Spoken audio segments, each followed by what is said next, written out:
لاش کو کیڑوں کو کھلا کے قصہ ختم کر دے گا. یہ نہیں ہونے والا, یہ پاسبل نہیں ہے. اللہ بار بار بار بار یاد دہانی کراتا ہے, وما خلقنا السماوات والارض وما بینہما باطلا, ہم نے تمہیں بیکار پیدا نہیں کیا. کھانا کمانا انجوائے کرنا لائف کو یہ تو جانور بھی کرتے ہیں. تم نے کر لیا تو کیا ہو گیا. ہماری تھکی ہوئی ٹرینیں ہوتی ہیں, یہ ذرا فاسٹ ٹرینیں ہوتی ہیں, پہنچ اس میں بھی جاتے ہیں, اس میں بھی جاتے ہیں, ذرا تمیز سے پہنچ جاتے ہیں, وہاں دھکے کھا کے پہنچ جاتے ہیں. یہ کوئی اتنا بڑا فرق بولتے کیوں نہیں ہے. اس کو دیکھ کے جو آنکھیں ایک دم ہو جاتی ہیں, ٹھیک ہے اچھی بات ہے, جو خوبی قوم میں خوبی ہو اس کو ماننا چاہیے, لیکن یہ ہمارا اصل مسئلہ نہیں ہے. اگر یہ کامیابی ہوتی تو جس زمانے میں ٹرینیں ایجاد نہیں ہوئی تھی وہ تو ساری قومیں ناکام دنیا سے چلی گئی نا. وہ تو گدھے پہ جاتے تھے, ہم تیز گام خوشحال خان خٹک پہ جاتے ہیں. گدھے سے تو بہتر ہے کہ نہیں ہے؟ کیا خیال ہے بھائی؟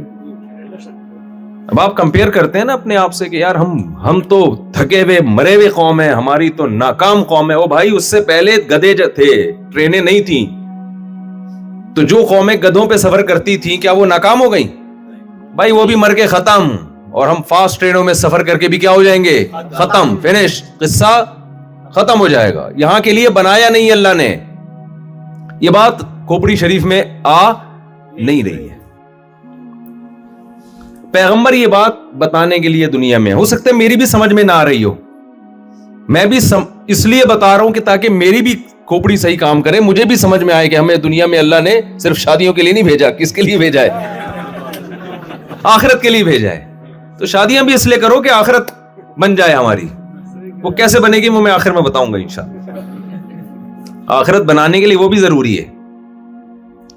تو اس لیے بھائی اللہ تعالیٰ نے جو مجھے اور آپ کو دنیا میں بھیجا ہے وہ دنیا کے لیے نہیں بھیجا, لہذا ٹینشن اس دنیا کی لینے کا نہیں ہے. تو الیکشن کی بات میں کر رہا تھا, اب الیکشن آ رہے ہیں نا, وہ بھی ذرا نمٹا دوں جلدی سے. تو ہم بچپن میں اللہ معاف فرمائے ڈرامہ دیکھا کرتے تھے, بعد میں چھوڑ دی ہم نے. تو اس میں ایک ڈرامہ آیا جس میں نعرے لگا رہے تھے, آئے گا بھائی آئے گا, فلانا آئے گا, جیسے ہوتا ہے نا سیاستدان نعرہ لگاتے ہیں. تو ایک نعرہ لگ رہا تھا, کچھ لوگ نعرہ لگا رہے تھے, آئے گا بھائی آئے گا, کوئی نہ کوئی تو آئے گا. تو ان سے انٹرویو لیا گیا, یار یہ کون سا نعرہ ہے, آئے گا بھائی آئے گا, کوئی نہ کوئی تو آئے گا. انہوں نے کہا ہم نے یہ نعرہ اس لیے لگایا ہے کہ جو بھی آئے تو ہمیں خوشی ہو, کہ ہم نے نعرہ ایسا کامن لگایا تھا کہ آئے گا بھائی آئے گا, کوئی نہ کوئی تو آئے گا. تو آ گیا نا, کوئی نہ کوئی تو آ گیا. ملک ایسا بھی نہیں ہے کہ بالکل ہی بغیر حکومت کے چلنا شروع ہو. بے شک کرپٹ حکومت ہو, نہ ہونے سے ہونا بہرحال کیا ہے, بہتر ہے. تو کرپٹ آ جائے گی, زیادہ سے زیادہ یہ ہو جائے گا, تو ٹینشن لینے کا نہیں ہے. پہلے کم ٹینشن ہے. میں دیکھ رہا ہوں نا کچھ لوگوں کو ہر وقت نیوز اور یہ وہ, میں نے تو ایک دفعہ بھی نہیں دیکھی نیوز. ہمیں پتا ہے جس نے آنا ہوگا وہ آئے گا. وہ میرے خبریں دیکھنے سے اور میرے ٹینشن لینے تھے, میری مرضی کا نہیں آئے گا. میری مرضی کا اگر میں چاہتا ہوں فلاں آ جائے تو وہ میرے چاہنے سے نہیں آئے گا. تو ہم وہ والی ٹینشن لینا جس کا ہم کو فائدہ ہو.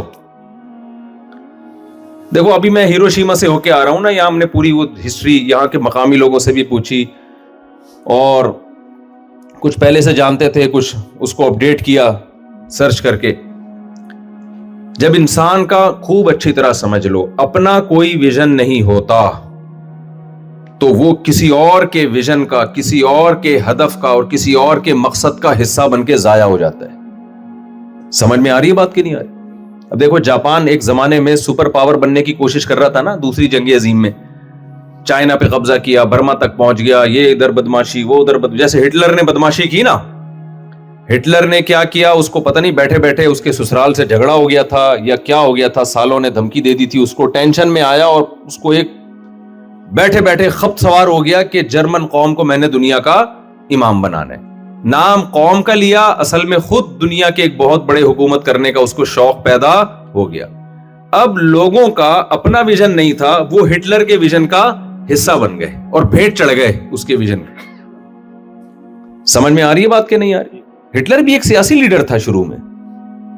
اس نے ایک بیٹھے نا جیل میں کتاب لکھ دی کہ جرمن قوم تو جو ہے نا وہ ایک بہت ذہین قوم ہے اور ڈاروین کے نظریے کے مطابق ارتقاء کے آخری جو مرحلے پہ پہنچی ہوئی ہے وہ جرمن قوم ہے، باقی سارے ابھی بندر کے قریب ہیں، بندر سے ترقی کر کے جو آئے ہیں وہ راستے میں ہیں، ہم بالکل انتہا تک پہنچ چکے ہیں۔ تو یہ وہ قوم ہے جس کو حکومت کرنے کا حق ہے، اور ایسے ہی پنگے بازی شروع کر دی پوری دنیا کے ساتھ، پولینڈ، پھر برطانیہ تک آیا، اور وہاں سے پٹ کے پھر یعنی ایک زمانے میں تو اس کا عروج ہوا، اس کے بعد رشیا نے جب اس کو مارا ہے تو ہوتے ہوتے جرمنی کا بیڑا غرق کر دیا اس نے۔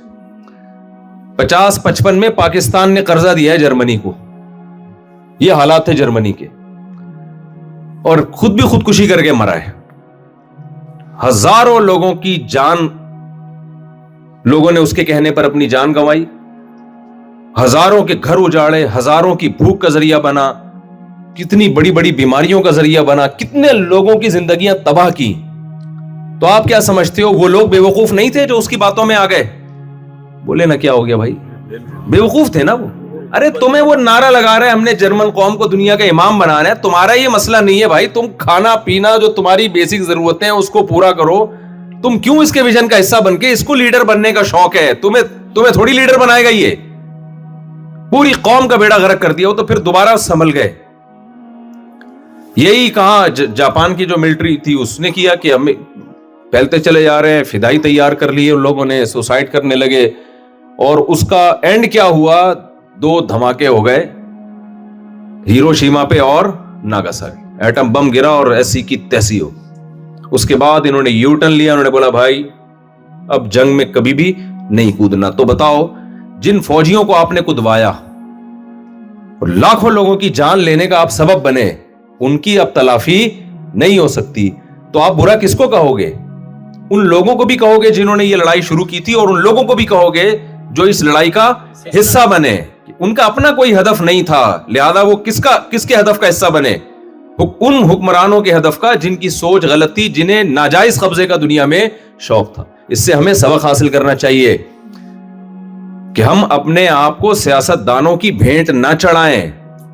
یہاں لوگ اپنی رشتہ داریوں کو خراب کر رہے ہیں، دوستیوں کو خراب کر رہے ہیں، ایک دوسرے کو گالیاں دے کے اپنی زبانوں کو خراب کر رہے ہیں۔ او بھائی، یہ ہمارے مسائل نہیں ہیں۔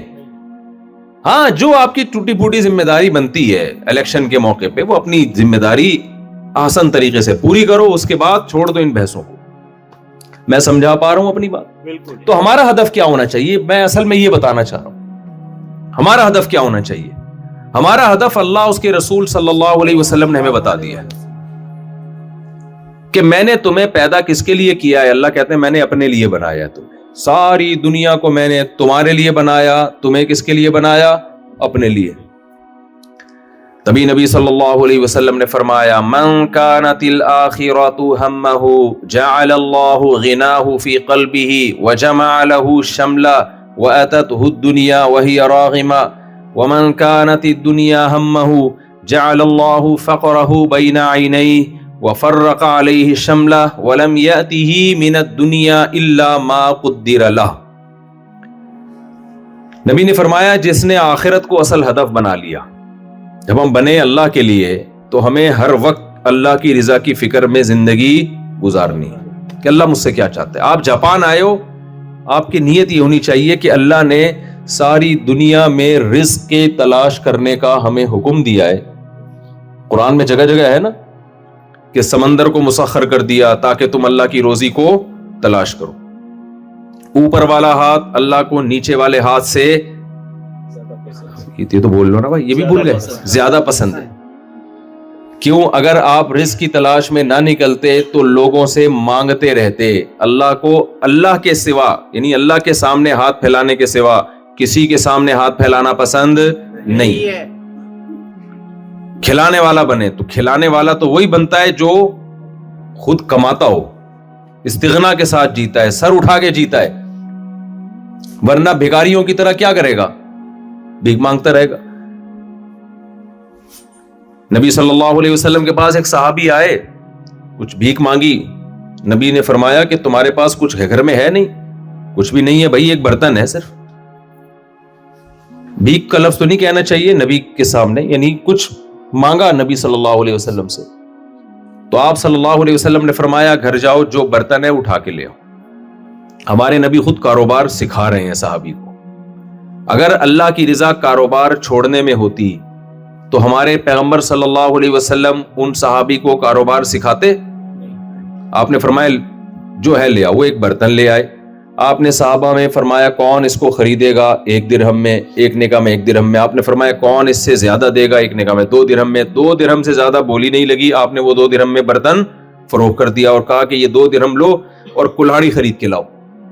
وہ گئے، کلہاڑی لے کر آئے، دستہ لے کر آئے. نبی نے دستہ کلہاڑی میں ڈالا اور فرمایا جاؤ لکڑیاں کاٹو اور بیچو. وہ چند دنوں کے بعد آئے اور کئی درہم انہوں نے جمع کر لی، اس سے برتن بھی خریدا. پھر آپ نے ان کو فرمایا کہ یہ اس سے بہتر ہے کہ تم لوگوں کے سامنے ہاتھ پھیلاؤ. تو اللہ کو خود کماتا ہوا آدمی اللہ کو پسند ہے. اب آپ مجھے ایک بات بتاؤ کہ ہمارے نبی کو ایک امتی کا بھیک مانگنا پسند نہیں آیا تو پوری ایک ایسی اسٹیٹ کا جو اسلام کے نام پہ بنی ہے اس کا IMF سے ہر وقت کشکول لے کے بھیک مانگنا ہمارے نبی کو پسند آئے گا؟ ایک فرد کے بدنام ہونے سے قوم بدنام نہیں ہوتی. ہم کہتے ہیں بھائی یہ اس کا اپنا مسئلہ ہے. بھائی کوئی جاپانی 2 نمبری کرتا ہوا پکڑا جائے، آپ جاپانی کو بولو اچھا جاپانی 2 نمبر ہوتے ہیں، کہے گا بھائی یہ ہے، ہم نہیں ہوتے، یہ ہو گیا. کوئی پاکستانی کوئی الٹا کام کرتے ہوئے پکڑا جائے، ہم کیا کہتے ہیں کہ پاکستانی برے ہوتے ہیں؟ نہیں بھائی اس نے کیا، یہ سارے ایسے تھوڑی ہوتے ہیں. ہر فیلڈ میں اسی طرح دفاع کیا جاتا ہے نا. لیکن جب ایک ریاست کشکول لے کے بھیک مانگ رہی ہو تو سید الانبیاء صلی اللہ علیہ وسلم کے دل پہ کیا گزرتی ہوگی؟ وہ ریاست جو بنی کس کے نام پہ ہے؟ اسلام کے نام پہ. تو ریاست کو مالدار جبھی ہوتی ہے جس کے بہت سے طریقوں میں سے ایک طریقہ یہ کہ عوام کیا ہو جائے؟ خوشحال. تو آپ لوگ تو اس لحاظ سے بھی جو پاکستانی یہاں بیٹھے ہوئے ہیں وہ تو اس لحاظ سے بھی ملک کی بھی خدمت کر رہے ہیں کہ یہاں سے پیسہ بیچ کے کما کے کہاں بھیج رہے ہیں؟ وہاں بھیج رہے ہیں. تو اس لیے میرا مقصد یہ نہیں ہے کہ آپ کو اللہ نے کمانے کے لیے پیدا نہیں کیا تو ایک ڈھنگ کا کام کر رہے وہ بھی چھوڑ دو کہ چلو جی اب تو مفتی صاحب نے بولا کہ اللہ نے ہمیں. تو کمانا بھی اس کا ایک حصہ ہے، اللہ کو راضی کرنے کا ایک حصہ ہے، لیکن پیدا اللہ نے صرف اپنی رضا کے لیے کیا ہے. اما شاکرن و اما کفورا. اللہ دیکھنا چاہتے ہیں کون میری مان کے چلے گا اور کون میری مخالفت کر کے چلے گا. اس کے علاوہ اللہ ہم سے کچھ بھی نہیں چاہتے. نبی صلی اللہ علیہ وسلم نے فرمایا ان اللہ لا ينظر الى صورکم ولا الى اموالکم. اللہ نہ تمہاری شکلوں کو دیکھتے ہیں اور نہ تمہاری دولت کو دیکھتے ہیں.